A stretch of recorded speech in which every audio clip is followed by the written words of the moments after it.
एक साधक ने पूज्य स्वामी रामसुखदास जी से पूछा कि स्वामी जी मैंपन कैसे मिटे। तब स्वामी जी ने कहा, मैंपन कैसे मिटे यह प्रश्न यदि हरदम जागृत रहे तो अहंकार मिट जाएगा, मैंपना मिट जाएगा। वास्तव में अहंकार मिटा हुआ ही है, परंतु सच्ची और उत्कट लगन न होने के कारण इसका अनुभव नहीं हो रहा है। एक संत के चरित्र में आया है कि गर्मी का समय था, जोर से प्यास लग रही थी और कमंडलू में ठंडा जल भी पास में रखा था, परंतु लगन लगी थी कि जब तक अनुभव नहीं होगा तब तक पानी नहीं पीऊंगा। ऐसी लगन लगते ही चट अनुभव हो गया। ऐसा अनुभव एक बार हो जाएगा तो फिर वह सदा के लिए, युग युगांतर के लिए हो जाएगा।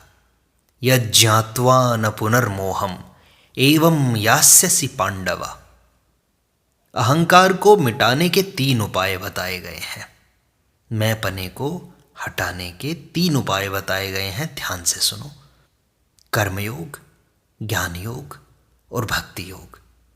कर्मयोग में निष्काम भाव से दूसरों की सेवा करें, दूसरों को सुख पहुंचाएं तो अपने भोग और संग्रह की इच्छा मिट जाएगी। भोग इच्छा सर्वथा मिटने पर अहंकार नष्ट हो जाएगा, क्योंकि भोग इच्छा पर ही अहंकार टिका हुआ है। ज्ञान योग में विवेक के द्वारा यह समझें कि असत के साथ हमारा संबंध नहीं है, अपितु हमारा संबंध सर्वव्यापक सत स्वरूप के साथ है। ऐसा समझकर सत स्वरूप का अनुभव कर लें तो अहंकार नष्ट हो जाएगा। भक्ति योग में भगवान ही मेरे हैं, संसार मेरा नहीं है, ऐसा मानकर संसार से विमुख और भगवान के सम्मुख हो जाएं तो अहंकार नष्ट हो जाएगा। कर्मयोग में अहंकार शुद्ध होता है, ज्ञान योग में अहंकार मिटता है और भक्ति योग में अहंकार बदलता है। शुद्ध होना, मिटना और बदलना, तीनों का परिणाम एक ही है, अहंकार का, मैंपने का मिट जाना। अहंकार नित्य नहीं है, अनित्य है और परिवर्तनशील है, यह सबका अनुभव है। एक दिन में कई बार अहंकार बदलता है। बाप के सामने हम कहते हैं कि मैं बेटा हूं और बेटे के सामने कहते हैं कि मैं बाप हूं। अगर कोई हमसे पूछे कि आप एक बात बताओ कि आप बाप हो या बेटा हो, तो हम क्या बताएंगे उसे? एक बात सच्ची हो तो बताएं ना। इस बनावटीपन को छोड़कर जब हम वास्तविकता को देखेंगे तभी सच्ची बात मिलेगी। हम माँ के सामने बेटे बन जाते हैं, बहन के सामने भाई बन जाते हैं, स्त्री के सामने पति बन जाते हैं। यह जो हमारा बहरूपियापना है, अर्थात बदलने वाले को सत्य मानना है, यही अहंकार के मिटने में बाधक है। वास्तव में हम न बाप हैं, न बेटे हैं, न भाई हैं, न पति हैं, अपितु इन सब में रहने वाली एक सत्ता है। वह सत्ता ही हमारा स्वरूप है। अगर अपना स्वरूप बाप होता तो वह कभी बेटा नहीं बनता, और बेटा होता तो कभी बाप नहीं बनता। परंतु बेटे के सामने वह कहता है कि मैं बाप हूँ, और बाप के सामने कहता है कि मैं बेटा हूँ। तो यह सापेक्ष अहम वृत्ति है जो केवल व्यवहार के लिए है।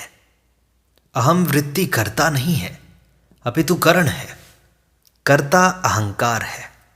खाता हूँ, पीता हूँ, बोलता हूँ इत्यादि सामान्य क्रियाएं अहम वृत्ति से होती हैं, पर अहंकार सब क्रियाओं में निरंतर रहता है। उन क्रियाओं को लेकर जब हम अपने में कोई विशेषता देखते हैं तब अभिमान हो जाता है। जैसे मैं धनवान हूँ, मैं विद्वान हूँ, मैं व्याख्यान दाता हूँ इत्यादि। गीता में आया है, अहंकार विमूढ़ात्मा कर्ता हम इति मन्यते। अहंकार से मोहित अंतःकरण वाला, अर्थात अहंकार से तादात्म्य करने वाला मनुष्य अपने को कर्ता मान लेता है, वास्तव में स्वरूप कर्ता नहीं है। अतः साधक को चाहिए कि वह मैं कुछ नहीं हूं, मैं कुछ नहीं करता, इस पर दृढ़ रहे। जब अपने में कर्तापन और लिप्तता नहीं रहती, तब साधक को पूर्णता प्राप्त हो जाती है, वह सिद्ध हो जाता है। गीता में कहा है, यस्य नाहं कृतो भावो बुद्धिर यस्य न लिप्यते। पदार्थ, रुपए, कुटुंब, शरीर इत्यादि में जो प्रियता है, राग है, वह बुद्धि की लिप्तता है। कर्तापन और लिप्तता दोनों ही स्वरूप में नहीं है, अपितु मानी हुई है।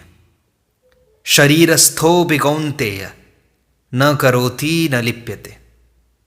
जैसे हम किसी प्रकाश में बैठे हैं तो वह प्रकाश किसी से भी लिप्त नहीं होता, और उसमें मैं प्रकाश हूं, मेरा प्रकाश है, ऐसी अहमता ममता भी नहीं होती।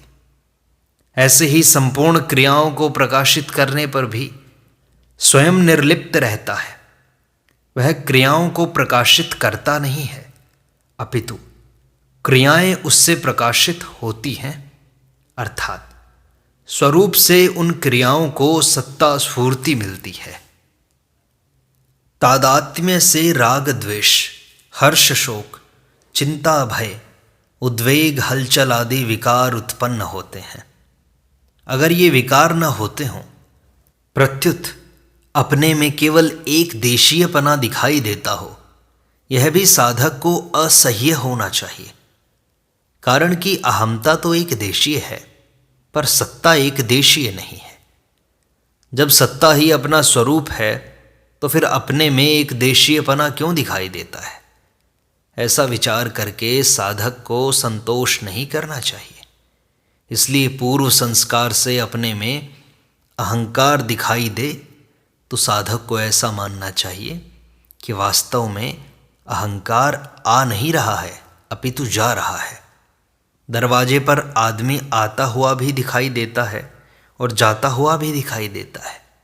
इसका तात्पर्य यह नहीं है कि अहमता के टुकड़े होते हैं, अहमता के टुकड़े नहीं होते, अपितु अनादिकाल से अहमता के जो संस्कार पड़े हुए हैं, उनका अचानक भान हो जाता है।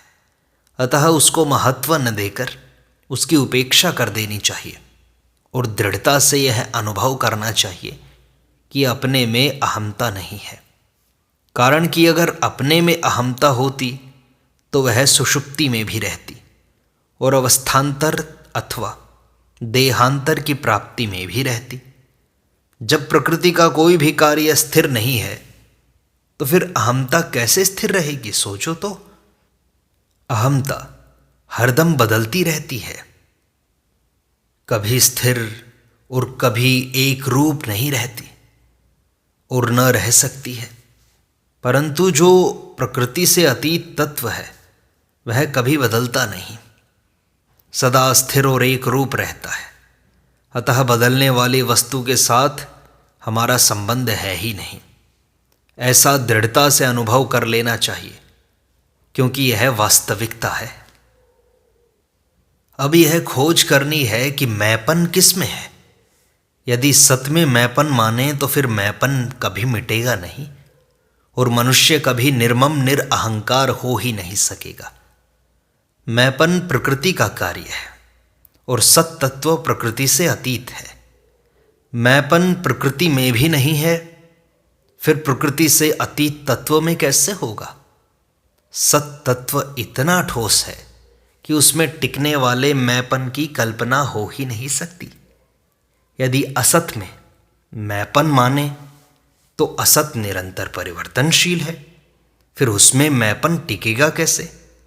जिसकी खुद की ही सत्ता नहीं है, उसमें दूसरी वस्तु की कल्पना कैसे बैठेगी? अतः मैंपन न तो सत में है और न ही असत में है।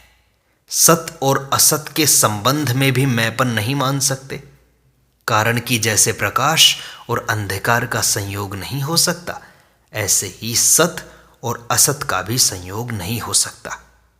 मैंपन को अंतःकरण भी नहीं मान सकते, क्योंकि अंतःकरण एक वृत्ति है जो कर्ता के अधीन है। अतः जो कर्ता है उसी में मैंपन है। अब कर्ता कौन है? वास्तव में जो भोगता है, अर्थात सुखी दुखी होता है, वही कर्ता है। इसलिए वस्तुओं से राग द्वेष नहीं करने पर हम सुखी दुखी नहीं होंगे, और जब सुखी दुखी नहीं होंगे, राग द्वेष नहीं करेंगे, तो हमारा मैंपना, अहम भाव जाता रहेगा।